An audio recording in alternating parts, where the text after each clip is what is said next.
देखिए, आज की डेट में किसी भी एग्ज़ाम की प्रिपरेशन करने से भी ज़्यादा इंपॉर्टेंट है उस एग्ज़ाम के फॉर्म को अच्छे से फिल करना, ठीक है? क्योंकि आपकी एक मिस्टेक आपको उस एग्ज़ाम से बाहर कर सकती है या इन फ्यूचर आपको जो है उसमें प्रॉब्लम आ सकती है। सो विथ सभी आई होप कि आप सभी बढ़िया होंगे। सो ये वीडियो आप सभी के लिए इंपॉर्टेंट होने वाली है, जो भी नेक्स्ट सीटेट यानी कि सीटेट दिसंबर 2024 जो कि आपका 15 दिसंबर को होने वाला है, ठीक है? उसका फॉर्म फिलअप करने जा रहे हैं, ठीक है? सो बहुत इंपॉर्टेंट वीडियो होने वाली है। यहाँ पर मैं आपके साथ शेयर करूँगी फॉर्म भरते टाइम आपको किन बातों का ध्यान रखना चाहिए।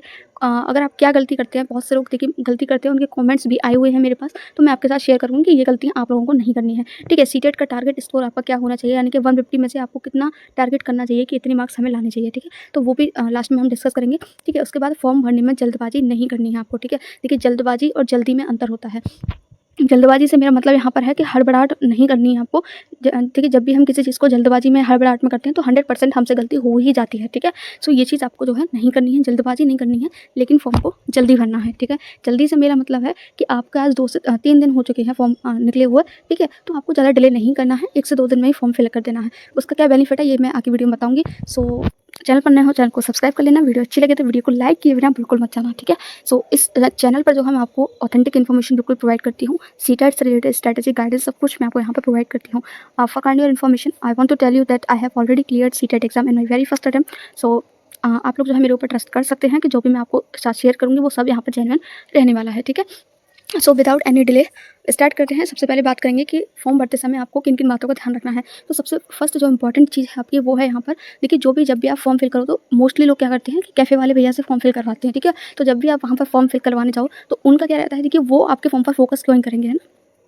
तो आप अपना फॉर्म फिल करवा रहे हैं तो आपको फ़ोकस करना है, वो बिल्कुल फ़ोकस नहीं करेंगे। उनको रहेगी जल्दबाज़ी, क्योंकि उनको बहुत सारे फॉर्म फिल करने होते हैं। लेकिन आपको वहाँ पर ध्यान रखना है कि कहीं वो आपके नेम में मिस्टेक ना कर दें, आपके फादर नेम में, आपकी डेट ऑफ बर्थ में, ठीक है? एक-एक चीज़ आपको ध्यान से देख कर के वहाँ पर फिल करनी है, ठीक है? पहली बात तो ये हो गई। अब यहाँ पर दूसरी जो सबसे बड़ी मिस्टेक लोग करते हैं, वो क्या करते हैं, देखिए यहाँ पर आपका सीटेट पेपर 2 की अगर मैं बात करूँ, तो वहाँ पर आपके पास 2 चॉइस होती हैं। या तो आपको एसएसटी यानी कि सोशल साइंस सेलेक्ट करना होता है और उसी में आपका पेपर आएगा। अगर आपने सोशल साइंस सेलेक्ट किया है, तो सोशल साइंस के क्वेश्चन ही आपको अटेम्प्ट करने हैं पेपर में, ठीक है?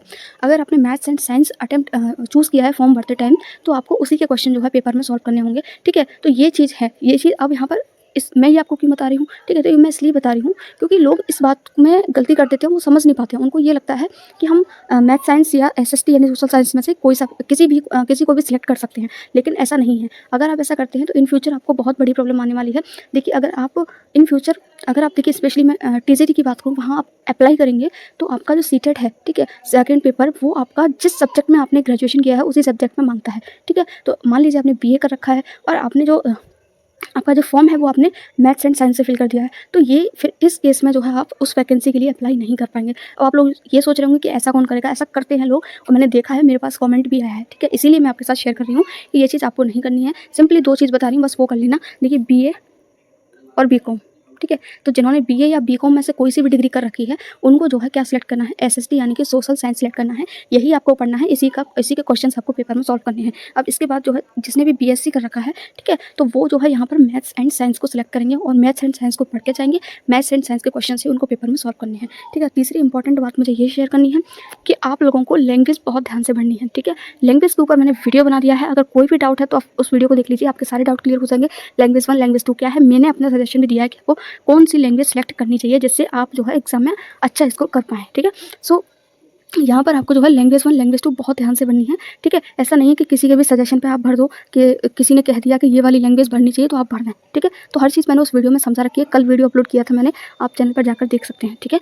सो लैंग्वेज 1 लैंग्वेज 2 का आपको बहुत ध्यान रखना है। जो लैंग्वेज आप भरोगे वही लैंग्वेज आपको पढ़नी होगी और वही उसी लैंग्वेज में जो है उसी लैंग्वेज को आपको एग्जाम में भी सॉल्व करना होगा। तो ये 3 चीज़ें बहुत ज़्यादा इंपॉर्टेंट थी जो कि स्टूडेंट मिस्टेक करते हैं। अब ये आपको नहीं करनी है, ठीक है? ध्यान रखना। और जिसने भी फॉर्म फिल कर दिया है उनको टेंशन लेने की ज़रूरत नहीं है, क्योंकि करेक्शन डेट आएगी तब आप करेक्शन कर पाएंगे।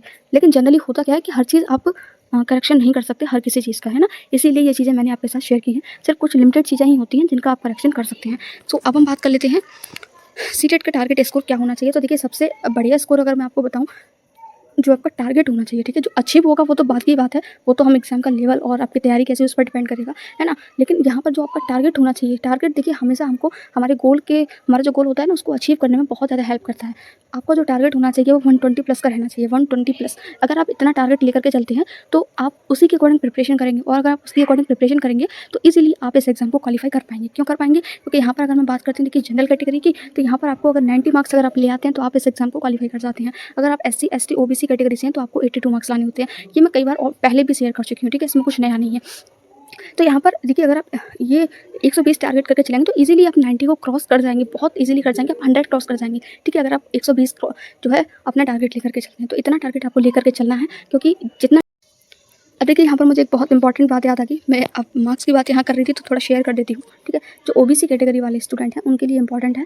अगर आप देखिए किसी अदर स्टेट में फॉर्म फिल करते हैं और वहाँ पर सीटेट का जो स्कोर है वो अभी देखिए आपके माइंड में क्या चल रहा होगा कि हमें सिर्फ 82 अगर हम ले आते हैं तो हमारा सीटेट क्लियर है, ठीक है, क्लियर है। लेकिन अगर आप जो है अदर स्टेट में अप्लाई करते हैं, वहाँ पर आपको जनरल में काउंट किया जाता है, यानी कि आपके सीटेट में जो मार्क्स होते हैं फिर वहाँ पर 90 प्लस मांगे जाते हैं, ठीक है? 90 या 90 प्लस, ठीक है? तो ये चीज़ आपको ध्यान रखनी है। इसलिए आप सभी लोग जो भी किसी भी कैटेगरी से हो, आप हमेशा जनरल को क्रॉस करने का सोचो। 82 और 90 में कितना फ़र्क है, ठीक है? 8-9 नंबर का फ़र्क है, थोड़ी ज़्यादा मेहनत कर लेना, ठीक है? और ये कोई बहुत बड़ी बात नहीं है, नेगेटिव मार्किंग होती नहीं है, आप इजीली इसको कर पाओगे, ठीक है? सो आई होप कि वीडियो अच्छी लगी होगी। Thank you so much for watching this video. अच्छा, अपने फ्रेंड्स के साथ वीडियो शेयर जरूर कर देना, बहुत ज़्यादा इन्फॉर्मेटिव वीडियो थी, ठीक है? आई थिंक किसी के लिए जो हेल्पफुल जरूर रहेगी होगी। Thank you.